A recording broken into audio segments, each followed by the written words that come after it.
Саламатсыздарбы урматтуу спортчу коздору, эфирде таймаш спорттук көрсөтүүсү. Өтүп бараткан апта Жалал Абад областынын спортчулары үчүн ийгиликтүү апталардан болду. Атап айта турган болсок, Кытай мамлекетинин Харбин шаарында эрежесиз эр уруш же спорт ааламында айтылуучу ММА боюнча Азиянын чоңдор арасында кезектеги чемпионаты болуп өттү. Мында Жалал Абад шаарынан барган кикбоксинг боюнча Азиянын чоңдор арасындагы 3 жолку чемпиону, Жалал Абад шаарындагы Восток спорт клубунун мүчөсү Чыңгыз Бегматов бул ирет эрежесиз эр уруштан кыйындыгын көргөзүп, Азиянын чемпиону аталды. Машыктыруучусу Кыргыз Республикасынын эмгек сиңирген машыктыруучусу Алишер Акимбаев. Бул чемпионат аябай жакшы чоң деңгээлде өттү. Бул Азия өтө Кытай мамлекети өтө бийик деңгээлде уюштурушуптур. Анан саперликтерди айта кетсек, саперликтер атаандаштар аябай жакшы деңгээлде даярданып келишиптир. Ал жерде Кытай, Өзбек, Казак, Тажик ошол мамлекеттер болду. Основной ошол өзү Азияда бардык спорт боюнча, мен өзү кикбоксинг боюнча да курушуп жүрөм. Азияда кыргыз мушкерлери алдыңкы орунда келишет да дайымча. Ошо кече Кытай мамлекетине дагы биз кыргыз мушкерлери өзүбүздүн күчтүү экенибизди көрсөттүк дагы бир жолу. Өзү 4 бала барганбыз. Анан 3 золото алып келдик, алтын алып келдик, бир коло алып келдик. Бул деле өтө чоң ийгилик. Анан мен өзүм 2 беттеш өткөрдүм. Казак анан Кытай мамлекети финалда Кытай мамлекети менен урушуп, Кудайым бизге насип кылган экен. Биринчи раундда отказ менен ошол атаандашты жеңип алдым. Анан айтсаң да, эми алдыда кандай беттештер? Алдыда беттештер Кудайым буйруса, ноябрдын 15-теринде Кудайым буйруса Бахрейнде чемпионат мира болот. Ошол жака даярданып баштайбыз. Азыр уже аз кичине бир аз дем алыштамын. Бир жумадан кийин ошол даярдыкка өтөбүз. Анан ошол эле мезгилде кикбокс боюнча мелдештерге да чыгасың да. Кикбокс боюнча да мелдештер бар, кикбокс боюнча профбойлор бар да жакындачы. Аларга дагы экөөнү бирдей алып кеткени аракет кылабыз. Бирок ордук кылбайбы? Жок, андай деле ордук кылбайт. Аябай чоң кубанычтабыз. Мына мурунку эле ошо аркабызда мына чоң спорттук майрам болуп жатат. Себеби дегенде мына ошо биздин Чыңгыз Бегматовубуз, биздин машыктыруучубуз, номер 1 Олимпиада спорт мектебинин окуучусу. Буга чейин кикбоксинг боюнча Азиянын 3 жолку чемпиону болгон. Анан жаштар арасында Италия мамлекетинде өткөн коло медалдын ээси болгон. Мына быйыл ошо биз бир ушуну дагы көрөлү деп эрежеси өруш боюнча отбор болуп калды Азияга. Анан биздин ушу Чыңгызыбыз түшүп, ал жерде Кытайда өтүүчү Азиянын биринчилигине путевка алып алдык. Анан мына эми жакында барып келдик ал жака. Барып келип Кудай ыр ал жерде эми уже мына Чыңгыз ал жерде биринчи казак менен урушту. Анан кийинки экинчи неме менен чыга албай калды. Травма. Үчүнчү жолу анан ошол кытайдык өзү спортсмен менен ойноп, ал жерде биринчи раундда эле технический нокаут кылып, ушу менен Азиянын чемпиону болуп, биздин Кыргызстанга алтын медалды алып келди. Чындыгында бул биз үчүн чоң кубаныч. Себеби дегенде бир спортто, эки спортко ойнош негизи кыйын нерсе да, негизи кыйын. Ошентсе да ошо чыдап Чыңгыз молодец. Ошо ага чейин Москвага барып сбордо болду. Андан кийин Скөлдө болдук сбордо. Андан кийин мына результаты аябай жемиштүү болуп, жакшы болду. Анан ошону колдогон, ушу неметкен биз шаарыбыздын мэрине, областын губернатору Камбек Урматовичке сатып жана спонсорлорго баарына чоң кааласыбызды билдирип кетебиз. Анан Алишер айтсаң да, мына спорттун эки түрүн алып кетиш оордук кылбайбы? Айтайын дегеним, экөө тең мушташыш керек. Экөөндө тең атаандашына олуттуу соккуларды бериш керек да. Эми чындыгында бир эле бала спорттун эки түрү алып кетпел өтө кыйын, өтө кыйын. А биздин өзүңүз жакшы билесиз, кикбоксинг чындыгында военный подготовка да. Ошол эле эрежеси уруштун эле үкасы эле акасы десек, мындай жаңылышпайм да. Ошол эле неме өзгөчөлүгү кичине эле, бокста эле неме да. Ошол анан көрсөк болот экен да негизи. Анан эми, конечно, биз эми бир эле спорт менен кетебиз. Анан кээ биркиде эми балдар ушунда ошо шыктуу болуп калат экен да. Анан абалан сөз ошого көрүш керек экен да, өнөрүн кор кылбай. Чыңгыз ошондой болуп чыкты да бизденчи. Мына эми жакында Дубайда өтөт, Кудай урса, чемпионат мира. Ошо Дубайга Кудай урса барабыз. Ийгилик менен келсин.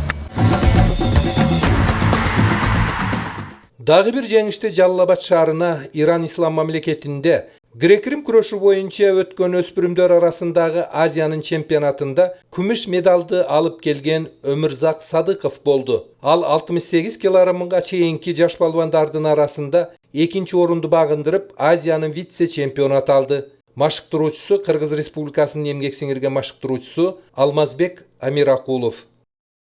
Чемпионат абдан күчтүү болду. Ар бир соперник өз мамлекетине чемпион. Мен да ал жакка барабада отбор болгон. Мен да Кыргызстан чемпионумун. Ал жакта соперниктер өз мамлекетинин чемпиону жакшы өттү. Азия. Анан эми мындан кийин кандай белдештер күтүп атат? Мындан кийин Азия мир жылда болот. Эмки жыл дагы чемпионат бар. Дагы даярданыш керек. Эмки жыл дагы башка мамлекетте өтөт. Ошол чемпионатта эң оор сен үчүн кайсы беттеши болду? Эң оор бул өздөрүнүн адамдары Иран 1-0 менен жеңдим. Абдан күчтүү болду. Күчтүү экен. Ошол Эми как машыктыруучу мен буну ушу келгенде эле байкагам, данныйлар бар экен. Карылуу мындай бала экен. Сөөк сактуу чыга турган бала экен. Бир күрөшүп көрүп эле билдим да. Схватка сразу мемеси бар экен. Машыкты, анан кийин спорт мектебине барды.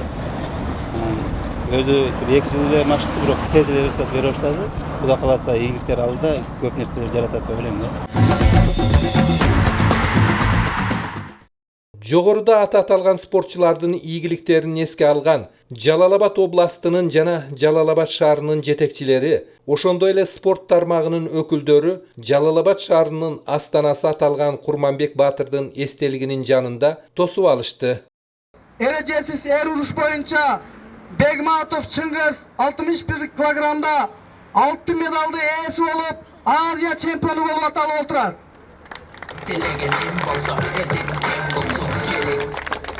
Ал эми ушул эле көрүнүштү Иран мамлекетинде 3 августта өткөн Иран мамлекетинде греко-рим күрөшү боюнча Азия чемпиону 68 килограммда биздин балбан Садыков Өмүрзак Азиянын чемпиону болуп, күмүш медалын багындырып отурат. Анда эмесе ушул ачылуу аземди ачып берүү үчүн Жалал Абад областык ыйгарымдуу укуктуу өкүлүнүн орун басары Акматов Мамасалы Такабаевичти чакырып алабыз. Бүгүн биз жалпы эле областыбызда эмес, Кыргыз элинде, Кыргызстанда ушундай кубанычтуу күн. Мына бүгүн ушундай бир эки чоң жеңиштин ээси болгон жигиттерибизди, чемпиондорубузду ушу күтүп алып турабыз биз областыбызда. Ушул мына маңдайыбызда Курманбек Баатырдын эмеси турат. Ушундай баатыр болуп келип, элди сүйүндүрүп, мындай бир сыймыктандырып, биздин Кыргыз элинин туусун эки мамлекетте Азия чемпиону болуп, мына Кытайда, Иранда туусун көтөрүп, бүт элге ушул дүйнө жүзүнө таанытып, чемпион болуп мына келип отурушат. Биз аябай кубанычтабыз. Мына тосуп алып отуруп, мен ушул жигиттерге өзүм шунчалык суктанып, ушуларды машыктырган тренерлерге ушундай бир ыраазы болуп отурам. Мына Чыңгыз уулубуз бул айткан оңой, барып алтын медалды алып чемпион болуу, мына мунун артында канча мээнет, канча жүк, канча жоопкерчилик турат. Ошого чыгып, мушташтын алдында дагы ушул мен ойлойм, ушул баатырларыбызды, Манас атабызды, Кыргыз элини туусун көтөрөйүн деп ушундай эмеге чыгып отуруп, мына ушул чемпион болуп алтын медалды алып келип отурат. Ошондуктан аябай биз ушул жигиттерибиз менен Кыргыз эли, жалпы эле Кыргыз эли, анын ичинде мына областыбыз үчүн чоң сыймык, чоң ушундай бир кубанычтуу күн болуп отурат. Кудай кааласа чемпион Азия, чемпион дүйнө чемпиону болот деп биз ишенебиз. Сага дагы барыңыздарга ушул мына агайыңа кошуп, биздин ушул сени машыктырган Алмазбек агайыбыз турат. Сизге дагы Кудайым күч кубат берип, ушул жигиттерди дагы алдыга жылдырып, биздин тууну дагы көптөгөн мамлекеттерде чемпион кылып биздин кыргыз элибиздин тусын көтөрөт деп ишенебиз. Ошондуктан барыңыздарга Кудайым күч кубат берсин, ден соолук берсин, узун өмүр берсин. Биздин Кыргызда мурдаттан, кылымдан чыгып келген батырларыбыз, мына Манас атабыз баш болуп, Курманбек атабыз мына баш болуп ушундай бир дүйнөнү дүңгүрөткөн батырларыбыз болгон. Ошондой дүйнөнү дүңгүрөтүп дагы алтын медалдарды, чемпиондукту алып жүрө бериңиздер. Жеңишке ээ болуп, Кыргызстаныбызды, шаарыбызды ушу Азияда дүңгүрөтүп келип отурушат. Чыңгыз ийниме, Өмүрзак ийниме кааларым мындан дагы жогорку алтын медалдарды, дүйнөнүн чемпиону болгула. Силерди машыктырган машыктыруучуларга, силерди тарбиялаган ата-энеңерге таазим этебиз, ыраазычылыгыбызды билдиребиз. Өзүбүздүн атыбыздан мына жергиликтүү бийликтин атынан мен айтып кетет элем. Бизде мыйзам чегинде колдон келишинче жардамыбызды силерден аябайбыз. Рахмат силерге. Дүйнөлүк статистика боюнча мамлекеттин атын дүйнөгө тараткан бул биринчи кезекте спортсмендер болот. Спорт чеберлери. Ошолордун катарында биздин Кыргызстанды Азия чемпиону болуп, дүйнө жүзүнө таанымал болгон сиздерсиздер. Сиздер биринчи кезекте ата-энеңердин, тренериңердин жана өзүңөрдүн мээнетиңерди актап бүгүнкү күндө мындай жетишкендиктерге жетишип жатасыздар. Мындай жетишкендик акыркысы болбосун, буйруса дүйнөнүн чемпиондорунан болуңуздар дагы Кыргызстандын желегин желбиретип дүйнөгө тааныткан инсандардан болуңуздар. Ар дайым сиздерге ден соолук жана узун өмүр каалайбыз. Рахмат. Жалал-Абад шаарынын спортчуларынын дүйнөлүк жана азиялык чемпионаттарда жогорку ийгиликтерди жаратуусуна Жалал-Абад шаардык жаштар иштери, дене тарбия жана спорт бөлүмүнүн жетекчилиги ойдогудай иш алып барат. Жалал-Абад шаарынын кайсы мэр болбосун баары спортко туура көңүл бөлүп келди. Жалал-Абад шаарынын депутаттары аябай чоң жардам берди. Өзүңүздөргө маалым үйлөрдү берди, чоң премияларды берди. Мен ушул эмеден пайдаланып, бүт шаардык депутаттарга, төрагага, баарына чоң спортсмендердин атынан ыраазычылык айтып кетем. Ошону менен бирге мына өзүңүздөр көрдүңүздөр кечээ мамлекетибиздин президенти Азия олимпиадасына кеткен спортсмендерди кабыл алды. Ошол спортсмендердин арасында бир Бишкектен көпчүлүк 6 Жалал-Абад шаарынын спортсмени азыр участник олимпиаданын Индонезияда. Мен ойлойм, Кудай буйруса 29-арында бүтөт. Сентябрдын 1-inde, 31-inde эгемендикте ушул жерде олимпиаданын оюнчуларынын алтын медал менен, күмүш медал менен баарыбыз ынтымактыкта мындан да тосуп алабыз. Тосуп алуу аземинде континенталдык биринчиликти багындырган спортчулардын агайлары да каалоо тилектерин билдиришти. Жалпы жамаат аябай чоң кубанычта. Ошого ректорубуз бүгүн иш-чара менен мына достук визит менен мына Өзбекстанга кеткендигине байланыштуу кетип атмага ушул иш-чараны тапшырып кетти. И төмөндөгүдөй буйрукка кол койду. Бегматов Чыңгыз ушу бизде окугандыгына байланыштуу эмгек окуу акысынан толук түрдө бошотулуп бекер окуйт. Ошон үчүн биз сизди куттуктайбыз. Машыктыруучуларга да ийгиликтерди каалайбыз. Мына жаш балбаныбызга да ийгиликтерди каалайбыз. Ушу келечекте кыргыз элинин атын чыгарып, ушу дүйнөгө кыргыздын желегин желбиретип жүрө бергиле. Чыңгыз менен Өмүрзак бири дүйнөнү багындырса, бири Азияда экинчи болуп келип отурат. Мен ойлойм, Жалал-Абад областы, Жалал-Абад шаары буга чейин көп деген ийгиликтерге жетип жүргөн. Мына Өмүрзак жигитибиз биринчи жолу чет өлкөгө чыгып 15 жашта экен. Мен ойлойм, мунун алды келечекте. Ал эми Чыңгызга эмне дейсем? Чыңгыз дүйнөлүк аренада сени көрүп, ар дайым сен менен сыймыктанып жүрөйлү. Бүгүнкү катышкан конокторго баарыңарга чоң рахмат. Жалал-Абад областынын 300 тренеринин атынан Абжапар Капарус'a келе албай калды. Бир баарыңыздарга белгилүү 16 адам келген, интернатка набор кылып атат. Бир себептүү себептер менен келе албай калды. Дагы бир жолу ийгилик болсун, жакшылык болсун, куттуктайбыз. Бул күнү эрежесиз эр уруш боюнча Азиянын чемпиону Чыңгыз Бегматовдун жана грек-рим күрөшү боюнча өспүрүмдөр арасында Азиянын вице-чемпиону болгон Өмүрзак Садыковдун алтындай болгон апалары да уулдары жөнүндө ойлорун ортого салышты.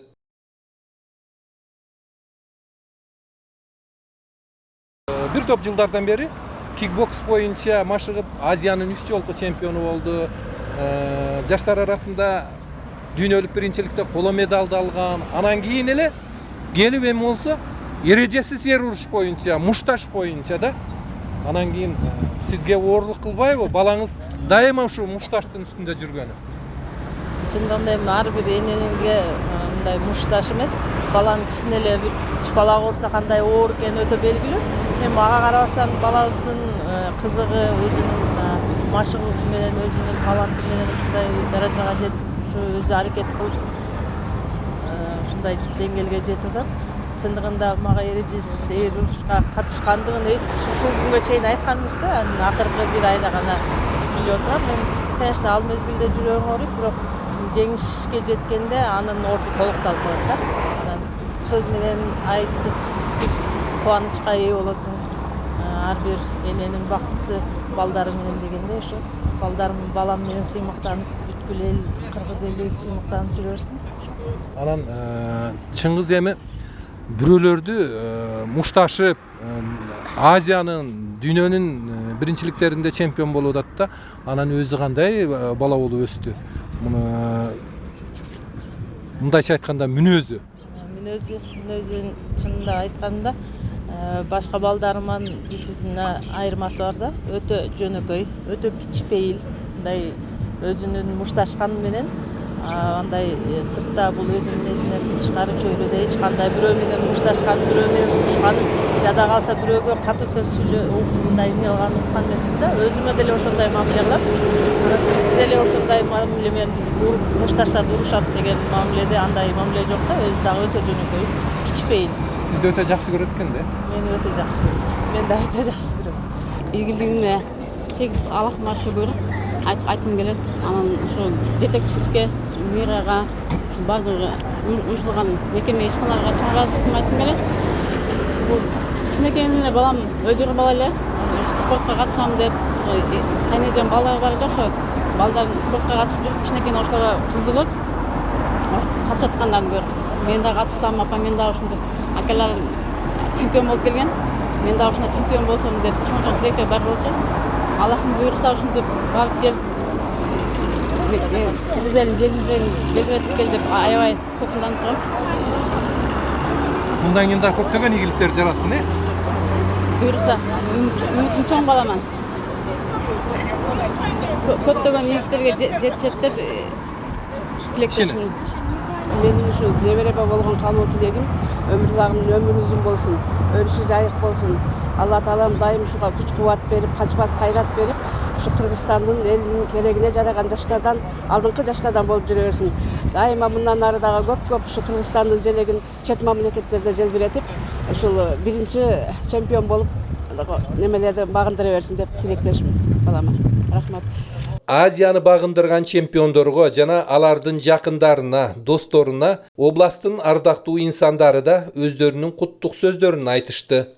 Илгертен эле ушу алмустактан бери мамлекетти, коомду өнүктүргөн ушул алдуу күчтүү элдин эң алдыңкы катмары болгон ушуга окшогон балдар, мына Алишер, Алмаз өстүргөн азаматтардай балдар болуп келген.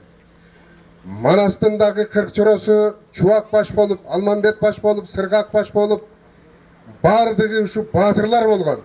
Баатыр болуш үчүн адам күчтүү, жүрөктүү болуш керек. Күчтүү, жүрөктүү болуш үчүн мына ушундай болуп, спорт менен заниматься этиш керек. Спорт менен шугулданып, адам өзүн даярдаш керек. Даярдабаган адам келечекте мындай алдуу күчтүү кыргыз элин, элди башка өлкөлөргө даңазалай албайт. Ошондуктан урматтуу Алишер, Алмаз, мына силерге биринчи рахмат. Ушундай жакшынакай балдарды чоңойтуп атпсыңар. Саллаллаху алейхи ва саллям Расулуллахым айткан, силер балдарыңарды ат мингенге, жаа тартканга, найза сайганга, кылыч кармаганга үйрөткүлө. Аларды зулум үчүн эмес, eldi korgoş üçün, musulmançılıkты, dindi korgoş üçün деп hadisтерде айткан. Ал эми Алла Таала Парвардигарым алсыз мусулмандан алду мусулман жакшыраак деп айткан. Мына көрдүңөр балдар. Ошон үчүн мына Өмүрзак Азамат күрөш боюнча Кыргыздын атын канча жерге даңгызалап келди. Мына Чыңгыз болсо бүтүндөй Азияга белгилүү кылды. Мына кече жакында президентибиз баш болуп туруп бүт олимпиада азаматтарды, спортсмен балдардын баарын узатты. Эми кана Алладан бир тилек кылайлы. Elhamdülillah Rabbil Alamin, Elhamdülillah Rabbil Alamin. Allah Taala жараткан Парвардигарым ушу Кыргыз элин бу дүйнөгө бекер жаратпасан керек Аллахым. Ушул элибизге, Кыргыз мамлекетибизге, чоңдорубузга, президентибиз мына губернаторубуздун биринчи орун басары өзү куттуктап келип отурат. Ушулардын баарына Кудайым ушу жакшылыктарды ата кылгын. Ушуну менен Таймаш спорттук көрсөтүүсү аяктады. Программанын автору жана алып барган Маматкадыр Маматалиев, тасмага түшүргөн телеоператору Манас Назаров, монтаждаган видео инженери Самат Сатыбалдиев. Дайыма спорт менен машыгып, чың ден соолукта болуңуздар, саламатта калыңыздар.